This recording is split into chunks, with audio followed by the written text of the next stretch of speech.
14 જાન્યુઆરીને ઉત્તરાયણના પર્વે સુરતમાં એક હૃદયદ્રાવક ઘટના બની હતી। એક પરિવારના 3 સભ્ય 70 ફૂટ ઊંચા ફ્લાયઓવર બ્રિજ પરથી બાઇક પર પસાર થઈ રહ્યો હતો ત્યારે પતંગની દોરી અચાનક તેમની સામે આવી ગઈ હતી અને દોરી હટાવવા જતા બાઇક ચાલકે સ્ટીયરિંગ પરથી સંતુલન ગુમાવી દીધું અને પુલને 70 ફૂટ નીચે પડી ગયા હતા। આ ઘટનામાં 7 વર્ષની પુત્રી અને 35 વર્ષીય પિતાનું ઘટના સ્થળે જ મોત થયું, જ્યારે માતાને ગંભીર ઇજાઓ સાથે હોસ્પિટલ ખસેડવામાં આવી હતી। જો કે સારવાર દરમિયાન માતાનું પણ મોત થતા આ દુર્ઘટનામાં એક જ પરિવારના 3 સભ્યોના કરુણ મોત નીપજ્યા હતા। ઘટનાને પગલે લોકોનું ટોળું સ્થળે એકઠું થઈ ગયું હતું। સુરતના વેડ રોડ અને અડાજણને જોડતા ચંદ્રશેખર આઝાદ ફ્લાયઓવર બ્રિજ, જે જિલ્લાની બ્રિજ તરીકે જાણીતો છે, તેના પર ગઈકાલે સાંજના 5 થી 6 વાગ્યાની વચ્ચે એક ભયાનક અકસ્માત થયો હતો। મકર સંક્રાંતિની રજા પર 35 વર્ષીય રેહાન અને તેની પત્ની અને 7 વર્ષની પુત્રી સાથે સુભાષ ગાર્ડન ફરવા નીકળ્યો હતો। ચંદ્રશેખર આઝાદ બ્રિજ પરથી ઝડપથી પસાર થતી વખતે અચાનક પતંગની દોરીએ રેહાનના શરીરને અડકી ગઈ હતી, જેથી રેહાને એક હાથે દોરી કાઢવાનો પ્રયાસ કર્યો હતો। ચાલુ બાઇકે દોરી હટાવતી વખતે વાહનનું સંતુલન બગડી ગયું હતું અને વાહન પુલના ડિવાઈડર સાથે અથડાયું હતું। આ ટક્કરમાં રેહાન, તેની પત્ની રેહાના અને પુત્રી આયશા, જે મોટરસાયકલ પર સવાર હતા, તેઓ બ્રિજથી 70 ફૂટ નીચે ખાબક્યા હતા। નીચે પટકાવવાથી રેહાન અને તેની પુત્રી આયશાનું ઘટના સ્થળે જ મોત થયું હતું, જ્યારે ગંભીર રીતે ઇજાગ્રસ્ત રેહાના બ્રિજ નીચે પાર્ક કરેલી ઓટો રિક્ષા પર પડવાના કારણે જીવતી બચી હતી। જો કે સારવાર દરમિયાન રેહાનાને પણ મોત થતા સમગ્ર પરિવાર પર દુઃખનો પહાડ તૂટી પડ્યો હતો। घटना स्थले पिता पुत्री ना लोही नो रेलो वहतो जोवा मळ्यो हतो। आज जिलानी ब्रिज के ऊपर मेरा भाई का एक्सीडेंट हुआ, तो वो जा रहा था सुभाष गार्डन घूमने, तो गाड़ी स्पीड में था तो उसका टर्निंग में एक डोरी आ गया था पतंग का, तो एक हाथ से हटाने गया तो उसका बैलेंस बिगड़ गया, तो उसी से वो गाड़ी टक्कर लगा, तो गाड़ी ऊपर ही था ब्रिज के और मेरा भाई का जो था फैमिली पूरा नीचे गिर गया। कौन कौन था साथ में? मेरा भाई था, उसका नाम रेहान शेख, मेरा भाभी था, उसका नाम रेहाना बीबी, मेरा भतीजी था, उसका नाम आलिशा खातून। भतीजी कितने साल की थी? 10 साल का। कहाँ से कहाँ जा रहा था परिवार? परिवार पंपिंग से जा रहा था सुभाष गार्डन, नेताजी सुभाष चंद्र बोस गार्डन, मोड़ा भागोल। આ અકસ્માતમાં એક જ પરિવારના 3 સભ્યોના મોતથી સમગ્ર વિસ્તારમાં શોકની લાગણી છવાઈ ગઈ છે। ઘટનાની જાણ થતાં પોલીસ તાત્કાલિક સ્થળે પહોંચી હતી અને મૃતદેહોને પોસ્ટમોર્ટમ અર્થે ખસેડવામાં આવ્યા હતા। પોલીસે અકસ્માત અંગે ગુનો નોંધી વધુ તપાસ હાથ ધરી છે। આ ઘટનાએ ઉત્તરાયણના તહેવારમાં જીવલેણ પતંગ દોરીની ભયાવહ હકીકત ફરી એકવાર સામે લાવી છે। સુરતના ઉત્તરાયણ વિસ્તારમાં સરકારી અનાજની ચોરીનું એક ગંભીર કૌભાંડ સામે આવ્યું છે। આમ આદમી પાર્ટીએ ઉત્તરાયણ રેલવે સ્ટેશન નજીક મનીષા ગરનાળા પાસે ગુડ્સ ટ્રેનમાંથી બારોબાર સરકારી અનાજ ચોરી થતી હોવાનો દાવો કરી સમગ્ર મામલો જાહેર કર્યો છે। પાર્ટી નેતા રજનીકાંત વાઘાણીએ આક્ષેપ કર્યો છે કે ગરીબોના હકનું અનાજ લૂંટવાની આ ઘટનામાં ટ્રેનને નિયત કરેલી ફિક્સ જગ્યા પર રોકી ડબ્બામાંથી ચોખા અને અનાજની બોરીઓ ખાડામાં ફેંકી ચોરી કરવામાં આવતી હતી। આ સમગ્ર ઘટનામાં મોટા માફિયાઓની સંડોવણી હોવાની શક્યતા પણ વ્યક્ત કરવામાં આવી છે। મામલો સામે આવતા હવે તપાસ એજન્સીઓની ભૂમિકા પર સવાલ ઊભા થયા છે। મકર સંક્રાંતિના દિવસે આમ આદમી પાર્ટીના નેતાઓએ રેલવેના ડબ્બામાંથી સરકારી અનાજ બારોબાર ચોરી કરવાનું કૌભાંડ પકડી પાડ્યું હતું। આમ આદમી પાર્ટીના સુરત શહેર ઉપપ્રમુખ કેપી પાનસુરિયા, વોર્ડ નંબર 2 ના સહપ્રભારી અશોક બલર, વોર્ડ નંબર 1 ના પ્રભારી પ્રફુલ્લ રાસડિયાના ધ્યાનમાં આવ્યું કે સુરતના ઉત્તરાયણ રેલવે સ્ટેશન નજીક મનીષા ગરનાળા પાસે ગુડ્સ ટ્રેનની બોગીમાંથી બારોબાર સરકારી અનાજ ચોરી કરવાની ઘટના ઘટી રહી છે, જે બાબતે તેમણે આમ આદમી પાર્ટી સુરત લોકસભા ઇન્ચાર્જ રજનીકાંત વાઘાણીનો સંપર્ક કરતા તમામ ઘટના સ્થળે પહોંચ્યા હતા। ત્યાં સ્થળ પર જઈને જોતા માલુમ પડ્યું કે ગુડ્સ ટ્રેનના લગભગ દરેક ડબ્બા પર વ્યવસ્થિત સીલ મારેલું છે અને પુરવઠા વિભાગનો સિક્કો પણ છે, પણ જે ડબ્બામાંથી ચોરી થયાનું ધ્યાનમાં આવ્યું ત્યાં સીલ પણ સુતડીની દોરીથી મારેલું હતું। મતલબ કે સુનિયોજિત રીતે એ સીલ આસાનીથી તોડી શકાય અને ચોરીની ઘટનાને અંજામ આપી શકાય તે રીતનું હતું। ડબ્બાની બાજુમાં નીચેની જગ્યાએ ખોદેલા ખાડામાં આશરે 15 થી 20 અનાજની બોરીઓ નાખેલી અને બિનવારસી હાલતમાં પડેલી હતી। નિયત કરેલી ફિક્સ જગ્યા પર જ ટ્રેન રોકવામાં આવતી અને ડબ્બામાંથી ચોખા અને અનાજની બોરીઓ નીચે ખાડામાં ફેંકવામાં આવતી હોવાનું સ્પષ્ટ દેખાઈ આવ્યું હતું, જેને સુનિયોજિત અનાજ ચોરીનું કાવતરું કહી શકાય. આ બાબતે આમ આદમી પાર્ટી સુરત લોકસભા ઇન્ચાર્જ રજનીકાંત વાઘાણીએ જણાવ્યું હતું કે ગરીબોના મુખનું અનાજ લૂંટવાની એક ગંભીર ઘટના મનીષા ગરનાળુ પાસે આવેલા રેલવે ટ્રેક નજીક પ્રકાશમાં આવી છે. અજાણ્યા વ્યક્તિઓ દ્વારા રેલવે ટ્રેક પાસે આશરે 15 થી 20 બોરા જેટલું અનાજ ગેરકાયદેસર રીતે ઉતારવામાં આવ્યું છે. પ્રાથમિક તપાસમાં આ સમગ્ર ઘટનામાં મોટા માફિયાઓની સંડોવણી હોવાની શક્યતા દેખાઈ રહી છે. તેમજ આ પ્રકારની ગેરરીતિ ઘણા વર્ષોથી ચાલતી હોવાની શંકા છે. કેપી પાનસુરિયા, અશોક બલર અને પ્રફુલ્લ રાસડિયા જેવા જાગૃત નાગરિકોની સતર્કતાના કારણે આ ગરીબોના હકનું અનાજ માફિયા પાસેથી પકડી પાડવામાં આવ્યું અને તરત જ રેલવે પોલીસને જાણ કરવામાં આવી. હાલ રેલવે પોલીસ દ્વારા સ્થળ પર પહોંચી યોગ્ય કાર્યવાહી હાથ ધરવામાં આવી છે. રજનીકાંત વાઘાણીએ વધુમાં જણાવ્યું હતું કે આ ઘટના ગરીબોના હક પર થતી ખુલ્લી લૂંટનો પુરાવો છે. સંબંધિત તંત્ર દ્વારા આ મામલે ઊંડાણપૂર્વક તપાસ કરી જવાબદાર લોકો સામે કડક કાર્યવાહી કરવામાં આવે તેવી જાહેર માંગ ઉઠી રહી છે. મોકલનાર કોણ? ચોરી કરનાર કોણ? આવા તકલાદી સીલ મારનાર કોણ? રેલવે કે પ્રશાસનના કોઈ વ્યક્તિની સંડોવણી છે કે નહીં વગેરે તપાસ થવી જોઈએ, જેથી એક મોટું રેકેટ બહાર આવે. સાયબર ફ્રોડ સામે સુરત પોલીસે વધુ એક મોટી કાર્યવાહી કરી છે. ગુજસીટોક હેઠળ નોંધાયેલા મિલન દરજી ગેંગના એક આરોપીની પોલીસે ધરપકડ કરી છે.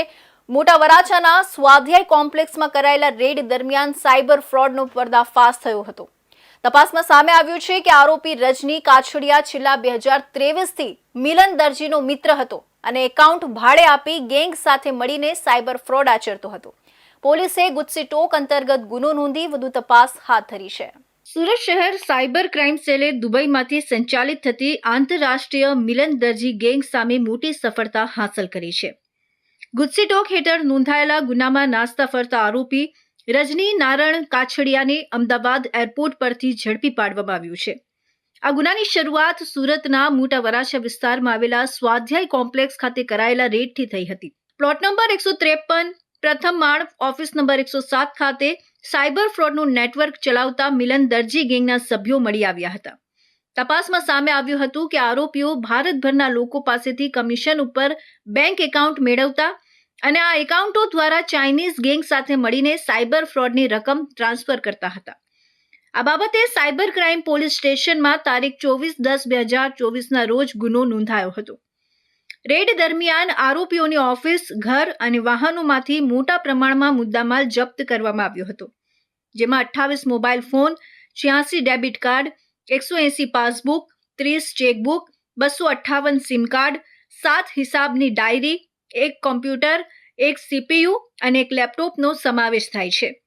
આ ઉપરાંત કેનેરા બેંકના 261 એકાઉન્ટમાં નેટ બેન્કિંગ મારફતે શંકાસ્પદ નાણાકીય વ્યવહારો ચાલતા હોવાનું પણ સામે આવ્યું છે. ગુનો જાહેર થયા બાદ પણ આરોપીઓ દ્વારા દેશભરના નિર્દોષ નાગરિકો સાથે સાયબર ફ્રોડની પ્રવૃત્તિ સતત ચાલુ રાખવામાં આવી હતી. આ ગુનો આંતરરાષ્ટ્રીય ઓર્ગેનાઇઝ્ડ સાયબર ક્રાઇમનો ભાગ હોવાનું સામે આવતા ગુજસીટોક એક્ટ 2015ની કલમ મુજબનો ઉમેરો કરવામાં આવ્યો છે. પકડાયેલા આરોપી રજની કાછડિયા દુબઈમાં રહી મુખ્ય આરોપી મિલન દરજી અને વિવેક ડાખરના સંપર્કમાં હતો. તે દિરામના બદલામાં USDT ખરીદવાની કામગીરી કરતો હતો, તેમજ દુબઈથી સાયબર ફ્રોડની રકમ ઉપાડી ભારત ખાતે કમિશન પર લાવવા આપવામાં આવેલા એકાઉન્ટ હોલ્ડરોને અલગ અલગ આંગળિયા મારફતે રૂપિયા મોકલતો હતો. આરોપીને કોર્ટમાં રજૂ કરી 15 દિવસના પોલીસ કસ્ટડી રિમાન્ડ મેળવવામાં આવ્યા છે. વર્ષ 2024માં સાયબર ક્રાઇમ સેલ દ્વારા મોટા વરાછા ઉત્તરાયણ વિસ્તારની અંદર સ્વાધ્યાય કોમ્પ્લેક્સ ખાતે એક રેડ કરવામાં આવેલ હતી અને એ રેડમાં જે કેસ થયો એની અંદર પાછળથી ગુજસીટોક અને લાગુ પડતી વધારાની કલમો પણ દાખલ કરવામાં આવેલ હતી. આ જે ગેંગ છે મિલન દરજી ગેંગ, એની વિરુદ્ધ ગુજસીટોક દાખલ કરીને તપાસ હાલ પણ ચાલુ છે. અત્યાર સુધી લગભગ 200થી વધુ FIR જે આ કેસમાં ભારતના વિવિધ રાજ્યોમાં રજીસ્ટર્ડ થઈ ચૂકી છે, તેમજ NCCRP પોર્ટલ ઉપર 1800થી વધુ ફરિયાદો પણ જે તે સમયે મળી આવેલ હતી. આ જ કેસની અંદર અત્યાર સુધી કુલ 14 આરોપીઓને પકડવામાં આવેલ છે. ગઈકાલે સાયબર ક્રાઇમ સેલ દ્વારા વોન્ટેડ આરોપી રજની નારણભાઈ પટેલ ઉર્ફ રજની કાછડિયાની ધરપકડ કરવામાં આવેલ છે. આ ગુનામાં અગાઉ અજય ઇટાલિયા, જલ્પેશ નડિયાદરા, વિશાલ ઠુમ્મર, હિરેન બરવાડિયા, બ્રિજેશ ઇટાલિયા, કેતન વેકરિયા સહિત કુલ 14 આરોપીઓની ધરપકડ કરવામાં આવી ચૂકી છે. તપાસ દરમિયાન ગુજરાત ઉપરાંત કર્ણાટક, મુંબઈ, હરિયાણા, તેલંગાણા સહિત અન્ય રાજ્યોમાં નોંધાયેલી કુલ 27 ફરિયાદોમાં પણ આરોપીઓની સંડોવણી સામે આવી છે. NCCRP પોર્ટલ પર ચકાસણી દરમિયાન કુલ 1029 બેંક એકાઉન્ટ સામે દેશભરમાં 1867 જેટલી ફરિયાદો નોંધાયેલી હોવાનું બહાર આવ્યું છે. સુરતના સારોલી વિસ્તારમાં લગ્ન પ્રસંગની ભીડનો લાભ ઉઠાવી સોનાના દાગીના સહિત 9 લાખની મત્તાની ચોરી કરી મધ્યપ્રદેશના અંતરિયાળ ગામમાં છુપાયેલા આરોપીને ગુજરાત અને MPની પોલીસે ઝડપી પાડ્યો છે. બોલિવૂડની એક્શન થ્રિલર ફિલ્મની જેમ પોલીસ બુલેટપ્રૂફ જેકેટ અને હથિયારો સાથે સજ્જ થઈ ચોરોના ગઢ ગણાતા 150 મકાનોના ગામમાં વહેલી સવારે 5:30 વાગે ત્રાટકી હતી. વહેલી સવારે અગાસી પર નિરાંતે સૂતા ચોર અરુણ ભરણિયાને આંખ ખુલતાની સાથે જ 2 રાજ્યોની પોલીસે તેની ધરપકડ કરી હતી. ગત તારીખ 27 નવેમ્બર 2025ના રોજ ખોડલ ફાર્મ ખાતે બળવંત હડિયાના પુત્રના લગ્નનો ભવ્ય પ્રસંગ ચાલી રહ્યો હતો. લોકો લગ્ન પ્રસંગમાં વ્યસ્ત હતા ત્યારે આરોપી અરુણ ઉમેશકુમાર ભણેરિયા મહેમાન બની ત્યાં ત્રાટક્યો હતો. તેણે નજર ચૂકવી સોનાનું મંગળસૂત્ર અને વીંટીઓ ભરેલી આશરે 9 લાખની કિંમતની મત્તા ધરાવતો થેલો ચોરી લીધો હતો. આ ઘટના બાદ સુરત પોલીસ સક્રિય થઈ હતી અને CCTV ફૂટેજના આધારે તપાસનો ધમધમાટ શરૂ કર્યો હતો. સારોલી પોલીસ સ્ટેશનની સર્વેલન્સ ટીમે જ્યારે CCTV તપાસ્યા ત્યારે તેમને એક ચહેરો વારંવાર શંકાસ્પદ જણાયો હતો. ASI ધનંજય અને સંજયને બાતમીદારો પાસેથી વિગતો મળી હતી કે આરોપી મધ્યપ્રદેશના રાજગઢ જિલ્લાના કડિયાસાસી ગામમાં છુપાયેલો છે. આ ગામ સામાન્ય ગામ નથી, પરંતુ એક એવો વિસ્તાર છે કે જ્યાં 150થી વધુ મકાનોમાં ઘરફોડ ચોરો રહે છે. જ્યારે પણ કોઈ રાજ્યની પોલીસ અહીં પગ મૂકવાની હિંમત કરે છે ત્યારે આખું ગામ એકઠું થઈને પોલીસ પર જીવલેણ હુમલો કરે છે. આ માહિતી મળ્યા બાદ સુરત પોલીસે કોઈ રિસ્ક લેવાને બદલે એક પ્લાન બનાવવાનું નક્કી કર્યું અને ટીમ મધ્યપ્રદેશ માટે રવાના કરાઈ હતી. મધ્યપ્રદેશ પહોંચેલી સુરત પોલીસની ટીમે ત્યાંના બોડા પોલીસનો સંપર્ક કર્યો હતો. ગામની ભૌગોલિક સ્થિતિ અને ત્યાંના લોકોના આક્રમક સ્વભાવને ધ્યાનમાં રાખી પોલીસ બુલેટપ્રૂફ જેકેટ પહેરીને સજ્જ થવાનું નક્કી કર્યું હતું. કોઈ પણ મોટી હિંસક અથડામણ થાય તો પણ આરોપી છૂટી ન જાય તે માટે વહેલી સવારે 5:30 વાગ્યાનો સમય નક્કી કરવામાં આવ્યો હતો. પોલીસની ગાડીઓ ગામની બહાર જ ઊભી રાખીને જવાનોએ પગપાળા ગામમાં પ્રવેશ કર્યો હતો. પોલીસના ઓપરેશનના દ્રશ્યો જાણે કોઈ સાઉથની એક્શન ફિલ્મનું શૂટિંગ ચાલી રહ્યું હોય તે પ્રકારના હતા. આરોપી અરુણ ભરણિયા પોતાના ઘરની અગાસી પર નિરાંતે સૂતો હતો. તે દરમિયાન જ પોલીસે ચારે દિશામાંથી અગાસીને કોર્ડન કરી લીધી હતી, જેથી આરોપી પાસે ભાગવાનો કોઈ રસ્તો ન બચે. એક તરફ આરોપીને ઝડપી પાડવા પોલીસ તૈયાર હતી અને બીજી બાજુ ગામના અન્ય લોકો જાગી જાય તો મોટી અથડામણ થવાના ભય વચ્ચે પોલીસે આરોપીને ઘેરી લીધો હતો. જેવી અરુણની આંખ ખુલી તેણે સામે ખાખી યુનિફોર્મ અને બુલેટપ્રૂફ જેકેટમાં સજ્જ પોલીસ જવાનોને જોયા અને તેણે ભાગવાનો પ્રયાસ કર્યો હતો, પરંતુ ચારે બાજુએથી ઘેરાયેલો હોવાથી તેની પાસે શરણાગતિ સિવાય કોઈ વિકલ્પ બચ્યો નહોતો. પોલીસે તેને દબોચી લીધો અને ગામના અન્ય લોકો જાગે તે પહેલા તેને સુરક્ષિત રીતે પોલીસ વાહનો સુધી પહોંચાડી દીધો હતો. ત્યારબાદ પોલીસ આરોપીને બોડા પોલીસ સ્ટેશન લઈ આવી હતી અને ત્યાંથી સુરતના સારોલી પોલીસ સ્ટેશન લાવવામાં આવ્યો હતો. સારોલી પોલીસ સ્ટેશનમાં નવેમ્બર મહિનામાં ખોડલધામ જે પાર્ટી પ્લોટ છે એમાં લગ્નનો પ્રસંગ હતો. લગ્નની વિધિ દરમિયાન વરરાજાના જે ફાધર છે એમની પાસે 9,07,000 કેશ અને સોનાના દાગીના સાથેનો જે મુદ્દામાલ હતો એ આખું પર્સ નજર ચૂકવી અને ચોરી અને 2 ઈસમોએ ચોરી કરેલ હતી, જે બાબતે સારોલી પોલીસ સ્ટેશનમાં ફરિયાદ દાખલ થઈ હતી. અમને હ્યુમન ઇન્ટેલિજન્સ અને ટેકનિકલ સર્વેલન્સના આધારે ખબર પડી કે આ બે ઈસમ છે પર્સ ચોરી કરી અને મધ્યપ્રદેશ ખાતે ગયે છે. ઇન્વેસ્ટિગેશન દરમિયાન અમને ખ્યાલ આવ્યો કે મધ્યપ્રદેશના રાજગઢ જિલ્લાના બોડા પોલીસ સ્ટેશનનું જે કડિયા ગામ છે એમાં 2 ઈસમ છે, 2 આરોપી, જેનું નામ છે અરુણ ઉમેશકુમાર કડિયા અને બીજો છે માનવ કડિયા. આરોપી મોટા શહેરના આલિશાન પાર્ટી પ્લોટમાં લગ્ન પ્રસંગે એકદમ ઠાઠમાઠથી મહેમાન બની પહોંચી જતો હતો, જ્યારે વર કે કન્યા પક્ષના લોકો લગ્નની વિધિઓમાં વ્યસ્ત હોય અથવા જમવાના કાઉન્ટર પર ભારે ભીડ હોય ત્યારે તે કિંમતી ઘરેણાં ભરેલા થેલાની ચોરી કરી લેતો હતો. તે અગાઉ મધ્યપ્રદેશના બોડા પોલીસ સ્ટેશન અને રાજસ્થાનના પ્રતાપગઢ પોલીસ સ્ટેશનમાં અનેક ગુનાઓમાં વોન્ટેડ રહી ચૂક્યો છે. તેની સામે વર્ષ 2018 અને 2024માં પણ ગંભીર કલમો હેઠળ ગુનાઓ નોંધાયેલા છે. તો હવે સમય છે એક વિરામનો.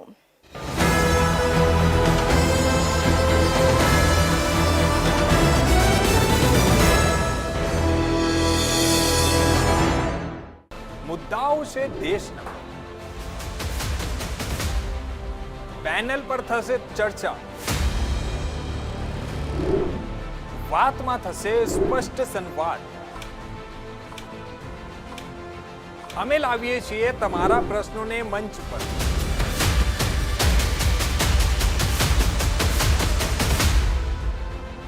કેમ કે સમસ્યા તમારી, લડત અમારી. જુઓ મારી સાથે ફક્ત इंडिया न्यूज गुजरात पर.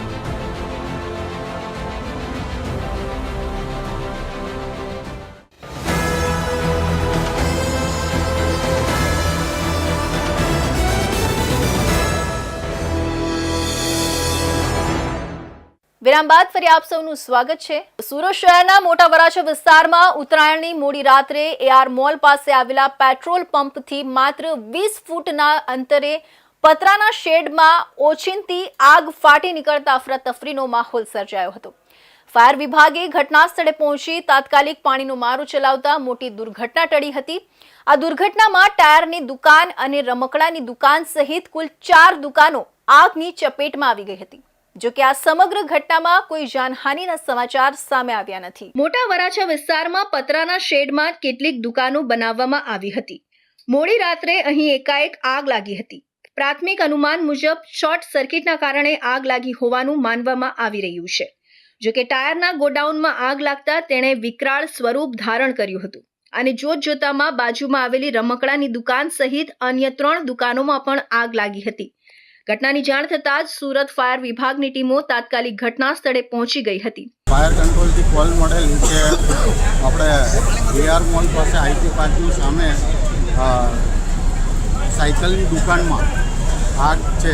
ઘટના સ્થળે આવીને જોતા આગ વધુ હોવાથી 10 ફાયર સ્ટેશનની 15 જેવી ગાડીઓ રવાના કરેલ અને ઘટના સ્થળે પર આવીને અત્યારે હાલ કંટ્રોલમાં છે.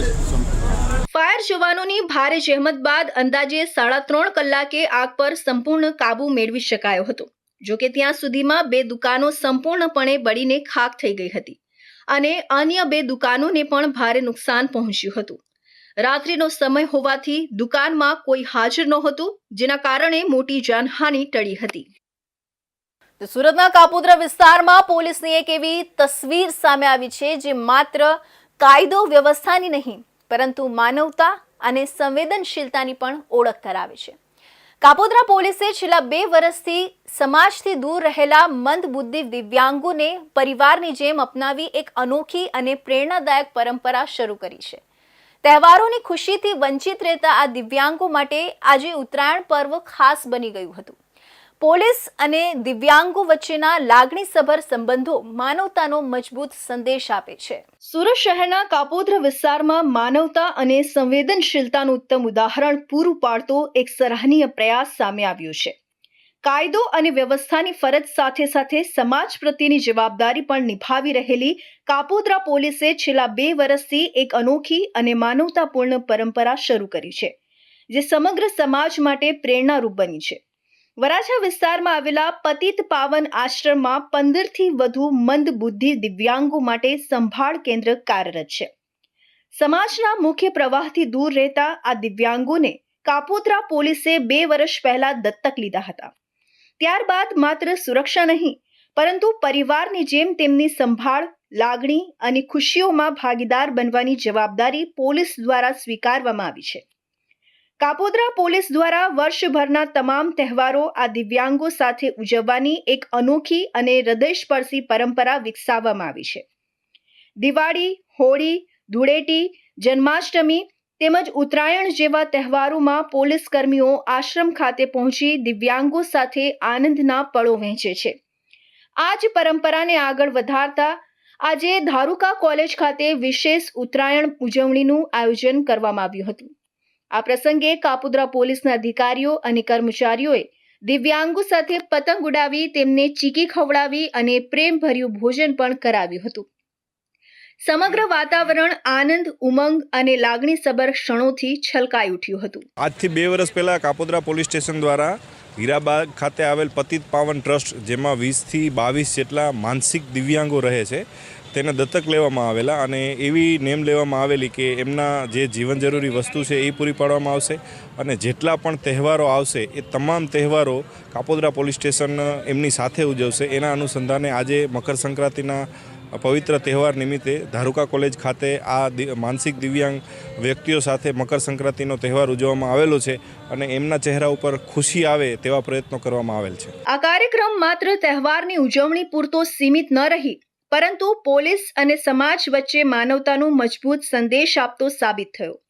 કાપોદ્રા પોલીસનો આ પ્રયાસ એ દર્શાવે છે કે પોલીસ માત્ર કાયદાનો અમલ કરનાર તંત્ર નહીં, પરંતુ સમાજના દરેક વર્ગ માટે સંવેદનશીલ સહારો પણ બની શકે છે. નિસંદેહ કાપોદ્રા પોલીસનો આ માનવતાભર્યો પ્રયાસ સમગ્ર સમાજ માટે ઉત્તમ ઉદાહરણ બની રહ્યો છે અને અન્ય વિસ્તારો માટે પણ પ્રેરણારૂપ સાબિત થાય તેમ છે. વિવિધ રંગોથી ચિત્રમાં જાન લાવતી આ યુવતીનું જીવન આજે જાણે રંગ વિહોણું બની ગયું છે. કારણ કે આ યુવતી 89% વિકલાંગ છે. તેના પગ કામ કરતા નથી અને હાથ પણ પૂરતા સક્રિય નથી. પિતાનું વર્ષ 2012માં અવસાન થયું હતું, તો એકનો એક ભાઈ પણ 2017માં દુનિયાને અલવિદા કહી ગયો. આજે આ યુવતી પોતાની માતા સાથે એકલી રહે છે, પરંતુ સંઘર્ષ વચ્ચે પણ તેની પાસે એક એવી કળા છે જે જીવનમાં ફરી રંગ ભરી શકે છે. રંગોથી ચિત્રોને જીવંત બનાવતી આ યુવતીનું જીવન આજે સંઘર્ષોથી ભરેલું છે.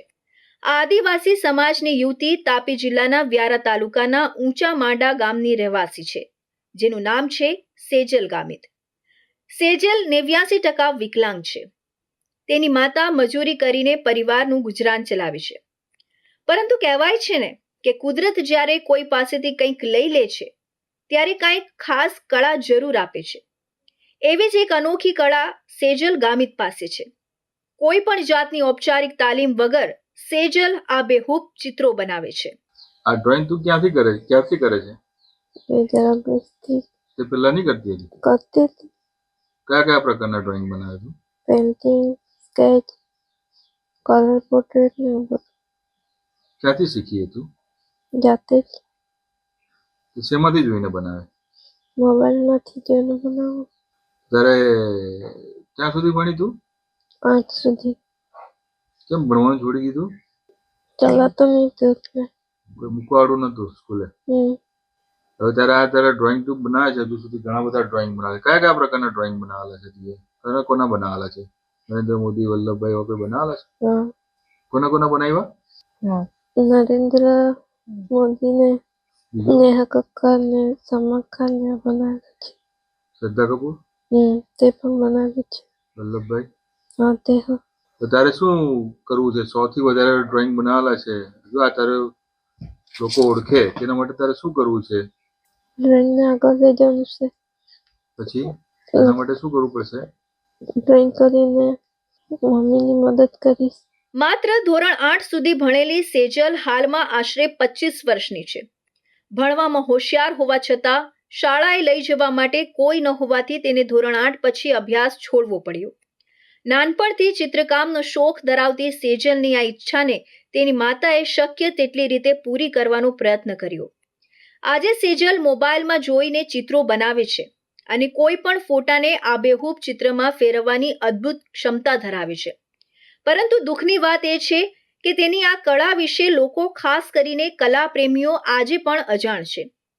સેજલ અને તેની માતાની ઈચ્છા છે કે આ કળાને ઓળખ મળે, જેથી સેજલ પોતાની મહેનતથી આત્મનિર્ભર બની શકે અને પોતાની માતાનો સહારો બની શકે.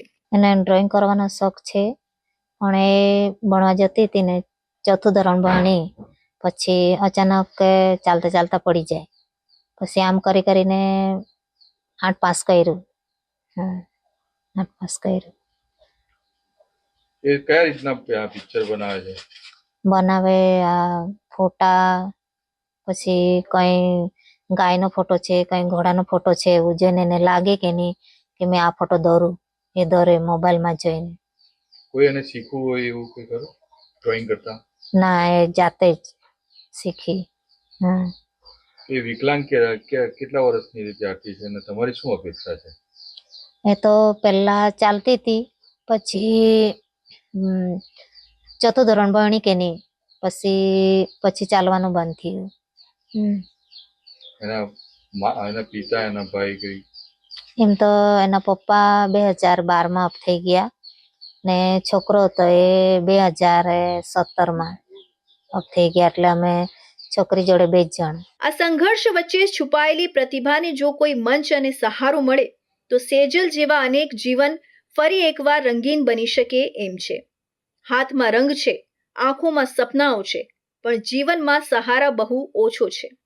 89% વિકલાંગ હોવા છતાં સેજલ ગામિતે ક્યારેય હાર માની નથી. દરેક ચિત્ર સાથે તે પોતાનું દુઃખ, પોતાની પીડા અને પોતાની આશાઓ કાગળ પર ઉતારે છે. આજે તે કોઈ દયા નથી માંગતી, માત્ર પોતાની કળાને ઓળખ મળે એટલું જ ઈચ્છે છે. જો સમાજ, કલા પ્રેમીઓ અને તંત્ર થોડીક નજર નાખે તો કદાચ આ બેરંગ જીવનમાં ફરી એકવાર આશાના રંગો ભરાઈ શકે. કારણ કે સેજલ માટે ચિત્રકામ માત્ર શોખ નથી, પણ જીવવાનો એકમાત્ર સહારો છે. ઉત્તરાયણ પર્વ દરમિયાન સુરતમાંથી વધુ એક હૃદયદ્રાવક અકસ્માત સામે આવ્યો છે. સચિન વિસ્તારમાં ધાબા પર પતંગ ચગાવતી વખતે 14 વર્ષીય કિશોરી સંતુલન ગુમાવી નીચે પટકાઈ ગઈ હતી. ગંભીર રીતે ઘાયલ થયેલી કિશોરીને સિવિલ હોસ્પિટલ લઈ જવાઈ હતી, જ્યાં તબીબોએ તેને મૃત જાહેર કરી હતી. આ ઘટનાએ તહેવારની ખુશીમાં શોકની લાગણી ફેલાવી દીધી છે.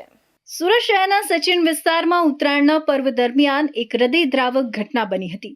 સચિનની જય રાધે સોસાયટીમાં રહેતી 14 વર્ષીય મંટુ નામની કિશોરી પોતાના ઘરના ધાબા પર પતંગ ચગાવી રહી હતી. ત્યારે અચાનક સંતુલન બગડતા તે ધાબા પરથી નીચે પટકાઈ ગઈ હતી. કિશોરી ધાબા પરથી પડતા જ સોસાયટીમાં અફરાતફરી મચી ગઈ હતી. ઘટનાની જાણ થતાં આસપાસના રહેવાસીઓ તાત્કાલિક સ્થળે દોડી આવ્યા હતા અને ગંભીર રીતે ઘાયલ થયેલી કિશોરીને તાત્કાલિક સારવાર અર્થે સુરત સિવિલ હોસ્પિટલ ખસેડવામાં આવી હતી. જોકે હોસ્પિટલ પહોંચતા પહેલા જ તબીબોએ કિશોરીને મૃત જાહેર કરી હતી. 14 વર્ષીય કિશોરીનું અચાનક મોત થતાં પરિવાર પર દુઃખનો પહાડ તૂટી પડ્યો છે અને સમગ્ર સોસાયટીમાં શોકની લાગણી છવાઈ ગઈ છે. ઘટનાની જાણ થતાં સચિન પોલીસ પણ સ્થળે પહોંચી હતી અને અકસ્માતનો ગુનો નોંધીને વધુ તપાસ હાથ ધરી છે. वो घटना नीचे लड़के गिर गई है और क्या हुआ है, पतंग चलाते चलाते नीचे गिर गई है. हमको 9 बजे पता चला. हम 9:30 बजे यहाँ हॉस्पिटल में भर्ती करने का प्रयास किया तो यहाँ 10 बजे आ गए हम लोग. कौन कौन पतंग चगा रहे थे? लड़की वह चलाती थी पतंग अकेली थी. कैसे गिरी कुछ पता है? अब ये तो मालूम नहीं, हम लोग उधर रहे नहीं हैं.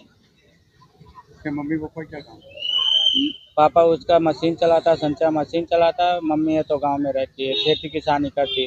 छोटे छोटे बच्चे हैं, उनका पालक पोलसी. ઉલ્લેખનીય છે કે ઉત્તરાયણ દરમિયાન ધાબા પર પતંગ ચગાવતી વખતે થતી બેદરકારી અનેક વખત જીવલેણ સાબિત થાય છે. આ ઘટનાએ ફરી એકવાર તહેવાર દરમિયાન સલામતીના મુદ્દે ગંભીર પ્રશ્નો ઊભા કર્યા છે. તો આ હતા ઇન્ડિયા ન્યૂઝ ગુજરાતના ખાસ બુલેટિન. આપણો સુરતના મહત્વના સમાચાર. નવા સમાચાર સાથે ફરી મળીશું. ત્યાં સુધી જોતા રહેજો ઇન્ડિયા ન્યૂઝ ગુજરાત.